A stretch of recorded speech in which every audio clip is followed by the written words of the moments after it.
ہم لعنت بھیجتے ہیں فرقہ واریت پر، امت کو تباہ کرتے ہیں وہ لوگ جو فرقہ واریت پیدا کرتے ہیں۔ لیکن آپ کو بتاؤں، جس جماعت سے آپ کا تعلق ہے نا، اس جماعت کی امت مسلمہ کو ضرورت ہے۔ قیامت بھی 10 محرم کو ہی آئے گی، جمعے کا دن ہوگا، تو میں آج دل کو حاضر ناظر رکھ کے، اپنی طبیعت کو حاضر پا کے باشعور آپ کو کہہ رہا ہوں، جاگ کے سننا خدا کا واسطہ۔ آپ اس جماعت سے تعلق رکھتے ہیں، اگر کافر کے سامنے اسلام کا کوئی چہرہ پیش ہو سکتا ہے تو صرف سنی کا چہرہ پیش ہو سکتا ہے، ختم ہو گئی بات۔ ورنہ کوئی صحابی کا بے ادب ہے، کوئی اہل بیت نبوت کا، آج مجھے کہہ لینے دو، کھول کے کہہ لینے دو۔ لوگ دلیلیں دیتے پھرتے ہیں، کہتے ہیں جی ایک وہ پینٹ کوٹ والا مولوی ہے، اس نے اینک بھی لگائی ہے، داڑھی بھی رکھی ہے، پینٹ کوٹ بھی پہنتا ہے، اس نے جی 1500 بندہ ایک دن مسلمان کر دیا، ایک دن 1000 مسلمان کر دیا۔ پر پتہ ہے وہ بدبخت کہتا کیا ہے؟ وہ کہتا ہے امیر المومنین یزید رضی اللہ تعالیٰ عنہ، میں کیا کروں اس کے 1500 مسلمان کو یا 2000 اس کے کلمہ، اور وہ جی بڑی دلیلیں دیتا ہے، وہ دلیلیں سنبھال کے رکھے، وہ دلیلیں جو جی بڑے لوگ اس کے ساتھ ہوتے ہیں۔ تو کربلا کے موقع پر زیادہ لوگ یزید کے ساتھ تھے، زیادہ لوگ، ہم کثرت کے قائل نہیں، ہم حق کے قائل ہیں۔ ہم اب چھوڑ دو بات، دلائل کی طرف آؤ۔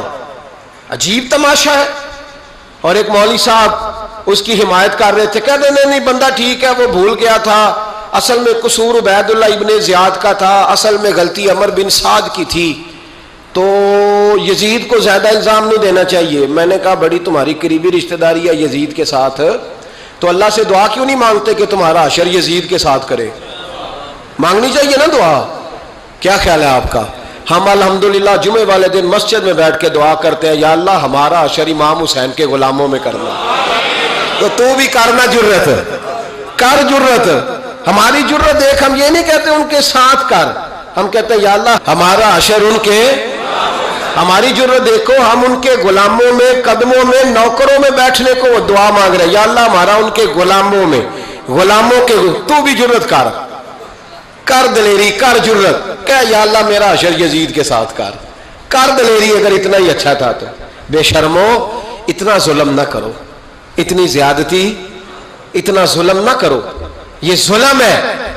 امام حسین جمعے والے دن خطبہ پڑھنے لگے، جمعے سے پہلے امام حسین نے خطبہ پڑھا، اور آپ نے ایک جملہ کہا جو ہمیشہ یاد رکھا جائے گا۔ آپ نے فرمایا یزید کو جا کے بتا دو کہ مجھ جیسا تجھ جیسے کی بیعت نہیں کر سکتا۔ او کیا فکرہ ہے امام علی مقام کا۔ فرمانے لگے مجھ جیسا تجھ جیسے کی بیعت، اور آپ فرمانے لگے بتاؤ اس وقت پوری دنیا میں کوئی نبی کا نواسہ موجود ہے میرے سوا؟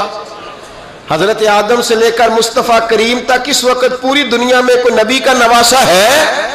اور فرمایا اگر میں ہی ہوں پوری کائنات میں، لوگ کہتے ہیں فلانا علامہ صاحب کی تبلیغ بڑی ہے، ہم سے بڑا کون ہوگا تبلیغ کی بات کرنے والا؟ لیکن ڈرو اللہ سے، ڈرو، گمراہ نہ کرو قوم کو۔ یہاں تباہی اتر گئی ہے، کوئی بڑی داڑھی رکھ کے معاذ اللہ تعالیٰ اہل بیت کے بارے میں بکواس کرتا ہے، اور کوئی بالکل داڑھی مڈا کے ننگا سر کر کے ممبروں پہ ناچتا ہے اور صحابہ کے بارے میں بکواس کرتا ہے۔ میرے مصطفیٰ کے پاس اگر ابو بکر آئے ہیں تو وہ بھی شان والے ہیں، اور اگر بی بی عائشہ صدیقہ ان کے بستر پہ رہی ہے تو وہ بھی شانوں والی ہے۔ مولا علی شیر خدا کے بارے میں جو بات کرے پکا بے ایمان ہے۔ عجیب تماشا لگ گیا ہے جی، جو رب نبی پاک کے جسم کے قریب مکھی نہیں آنے دیتا، وہ گندا بندہ حضور کے قریب آنے دیتا ہے؟ عجیب تماشا ہے، امت کو تباہ کر رہے ہو، کافر کو موقع دے رہے ہو یہ کہنے کا کہ تمہارے نبی کے پاس بیٹھنے والے ٹھیک نہیں تھے۔ اگر حضور کے پاس بیٹھنے والے ٹھیک نہیں تھے تو بعد والے کیسے ٹھیک ہو گئے؟ تو یہ باز آنا چاہیے ان بے شرموں کو، یہ امت میں تفرقہ ڈالتے، بے حیائی کرتے ہیں۔ سنو اور یاد رکھو، حضرت امام حسین نے خطبہ پڑھا نا جب جمعے والے دن، فرمایا مجھے پہچانو تو میں کون ہوں؟ تو عمر بن سعد بولا، پکے نمازی بولے۔ عمر بن سعد کہنے لگا حسین جلدی کر، ہمارا جمعہ لیٹ ہو رہا ہے۔ بلے ہو نمازیو، جلدی کر ہمارا، آئے ہائے کیا نماز ہے! یعنی نبی پاک کے نواسے کو شہید کریں گے، اور شہادت کے بعد جمعہ پڑھیں گے، اور نماز میں کہیں گے اللہم صلی علی محمد وعلی آل محمد، ان کو شہید کر کے قتل کر کے جمعے کا خطبہ دیا جا رہا ہے اور نماز پڑھی جا رہی ہے اللہم صلی علی محمد وعلی۔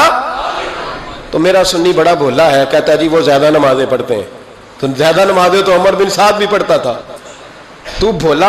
او خدا کے دیکھیں نا، جتنی نماز کی اخلاق کی بات شاید میں کرتا ہوں، آپ کو جماعت میں کم لوگ ملیں گے، لیکن یاد رکھنا نماز عقیدہ نہیں، روزہ عقیدہ نہیں، عقیدہ حسین ہے، عقیدہ حسن ہے، عقیدہ علی ہے، عقیدہ عثمان غنی ہے، عقیدہ عمر فاروق ہے۔ میں اس شخص کو کیا کروں؟ مجھے اس شخص کی کیا ضرورت ہے جو ممبر پہ بیٹھ کے کہتا ہے حسین ابن علی باغی تھے؟ وہ شخص، اس کی نماز روزہ حج زکات دیکھا جائے گا؟ آؤ قرآن مجید سورہ شورا آیت نمبر 23، گھر جا کے قرآن مجید کھولو، یہ والی آیتیں بھی پڑھا کرو، یہ والی بھی کھولا کرو۔ صحابہ جمع ہو کے نبی پاک کے پاس آئے، عرض کی یا رسول اللہ صلی اللہ علیہ وسلم آپ کے خرچے زیادہ ہیں، آمدن کا ذریعہ کوئی نہیں، جس طرح آج لوگ ہر پیر صاحب سے نہیں پوچھ رہے، علامہ صاحب سے، کہ آپ کام کوئی نہیں کرتے، کپڑے پھر بھی سفید پہنتے ہیں، کیا ذرائع آمدن ہے، پھر بھی آپ گاڑی میں گھومتے ہیں، ہمارا تو پروگرام تھا مولوی بھوکا مر جائے، پر اس کے پاس آتے ہیں تو یہ تازی چائے پلاتا ہے، کیا مطلب کس طرح کا رویہ ہے؟ صحابہ کے بار وہ یہ نہیں سوچتے تھے آتے کہاں، وہ کہتے تھے آگے بڑھ کے حصہ ڈالیں۔ وہ سارے آگے بڑھے، کہا یا رسول اللہ صلی اللہ علیہ وسلم اخراجات زیادہ ہیں، ذرائع آمدن بظاہر کوئی نہیں، نذرانوں پہ اعتراض نہ کیا کرو، نذرانہ دینا نبی پاک کی سنت ہے، نذرانہ قبول کر لینا نبی پاک کی، بولو، حضور کی سنت ہے۔ تو صحابہ جمع ہو کے آئے، ایک جگہ پہ میٹنگ کی، کہا تھوڑے سے پیسے ہر مہینے پیش کریں گے۔ تو حضور سے بات کون کرے گا پیسوں کی؟ کہا ہم نے نہیں کرنی، نبی پاک کے چچا جناب عباس کریں گے۔ حضرت عباس رضی اللہ تعالیٰ عنہ کے ذمے لگایا گیا، جناب عباس آئے، حضرت عباس رضی اللہ تعالیٰ عنہ پیسے لے کے آئے، اور سیانے بندے تھے، انہوں نے بڑی سمجھداری والی، عقل مندی والی بات چھیڑی۔ یہ نہیں کہا کہ حضور ہم یہ نذرانہ دیں گے، کہنے لگے یا رسول اللہ ہمیں پتہ ہے آپ کی مذہبی مصروفیت اتنی ہے کہ آپ کو ٹائم نہیں ملتا کاروبار کرنے کا، اگر آپ کام کریں گے تو پھر آپ کس طرح کر کے دین کا کام ہو سکے گا، اور یا رسول اللہ آپ نے جو ہمارے لیے کیا ہے اس کا ہم بدلہ نہیں دے سکتے، ایک حرف کا بدلہ نہیں دے سکتے، حضور یہ تھوڑا سا نذرانہ ہر مہینے لایا کریں گے، قبول کر لیں۔